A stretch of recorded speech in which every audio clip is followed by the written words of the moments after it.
तो आज शाम 5 बजे मिल्खा सिंह का अंतिम संस्कार होगा, लेकिन दोपहर 3 बजे पार्थिव शरीर को अंतिम दर्शन के लिए रखा जाएगा चंडीगढ़ में। और इसके अलावा हम आपको ये भी बता दें कि ये 5 तस्वीरें, जिसमें न सिर्फ उनके संघर्ष भरे इतिहास बल्कि हिंदुस्तान को किस कदर उन्होंने उपलब्धियां दिलवाई, उसकी भी तस्वीरें। 5 दिन पहले ही पत्नी का भी निधन हुआ। 91 साल की उम्र में उनका निधन हो गया। राष्ट्रपति ने श्रद्धांजलि दी, प्रधानमंत्री ने श्रद्धांजलि दी और देश में लाखों प्रशंसक, न सिर्फ देश में, यहां पर दुनिया का जिक्र करना भी जरूरी है, क्योंकि हिंदुस्तान ही नहीं बल्कि विदेशों में भी उनके कई प्रशंसक और राज नम आंखों के साथ उनको याद कर रहे हैं। सीधा चलेंगे, सत्येंद्र मेरे सहयोगी हमारे साथ इस वक्त चंडीगढ़ से ही मौजूद है। 3 बजे सत्येंद्र पार्थिव शरीर अंतिम दर्शन के लिए रखा जाएगा। एक एक पल, एक एक कहानी, एक एक किस्सा यकीनन संघर्ष भरा था, लेकिन मिसाल पूरी दुनिया के लिए, और बहुत कुछ सीखने को मिलता है उनके जीवन से भी।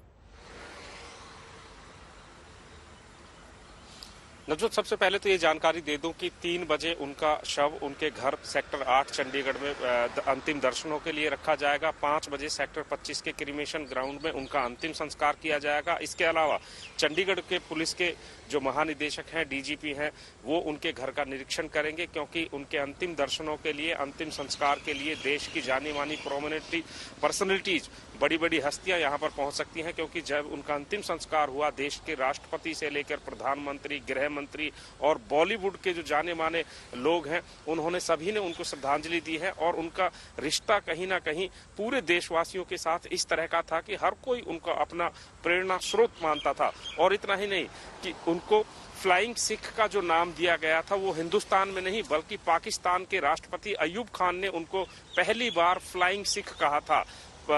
दुनिया के सबसे तेज दौड़ने वाले धावक खालिक, उन्होंने उसको पाकिस्तान में हराया था। और उसको देखने के लिए पाकिस्तान के राष्ट्रपति से लेकर पूरा हिंदुस्तान कहीं ना कहीं जुटा हुआ था। उस समय टेलीविजन नहीं होते थे, पूरा हिंदुस्तान कहीं ना कहीं रेडियो पर उनकी वीर गाथा सुन रहा था। और जब खालिक को मिल्खा सिंह ने हराया तो अयूब खान ने खड़े होकर उनको सलामी दी थी, और उन्होंने ही पहली बार उनका नाम मिल्खा सिंह फ्लाइंग सिख, दी फ्लाइंग सिख उनको कहकर पुकारा था। तब से लेकर अब तक उनको फ्लाइंग सिख के नाम से ही जाना जाता है। और शायद आज उनकी ये अंतिम उड़ान थी जो उन्होंने अपने शहर चंडीगढ़ में भरी। और ये भी बता दूं कि 20 नवंबर 1929 में उनका जन्म पाकिस्तान के गोविंदपुरा में हुआ था। और उसके बाद उन्होंने जब बंटवारे का दर्द सहा तो पूरी जिंदगी कहीं ना कहीं ऐसा लग रहा था कि दुखों में बीतेगी, लेकिन उन्होंने अपनी संघर्ष से, मेहनत से उन दुखों के पहाड़ को तोड़ा और भारतीय सेना को ज्वाइन किया।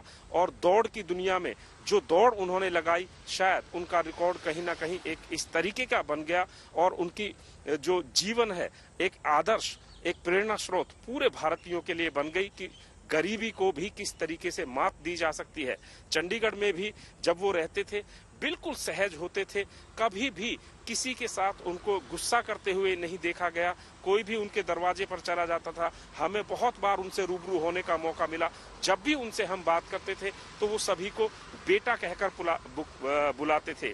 और अपने अंतिम दिनों में भी नवजोत, उनका शेड्यूल ऐसा था कि सुबह उठते ही वो ग्राउंड पर चले जाते थे, तकरीबन 11 बजे के करीब वो घर आते थे और तब उनकी दिनचर्या शुरू होती थी। हमें जब भी उनको फोन करना होता, खेल से जुड़ी हुई, ओलंपिक की तैयारियों से जुड़ा हुआ कोई भी मसला होता, कोई भी इश्यू होता, हम उन्हें फोन करते तो सबसे पहले वो ये कहते थे कि मैं ग्राउंड में खड़ा हूँ, आप 11 बजे घर पे आ जाइए। तो कहीं ना कहीं उनका जीवन एक आदर्श था, एक प्रेरणा था, एक संघर्षों की कहानी थी जो लाखों करोड़ों लोगों को एक रास्ता दिखाता है।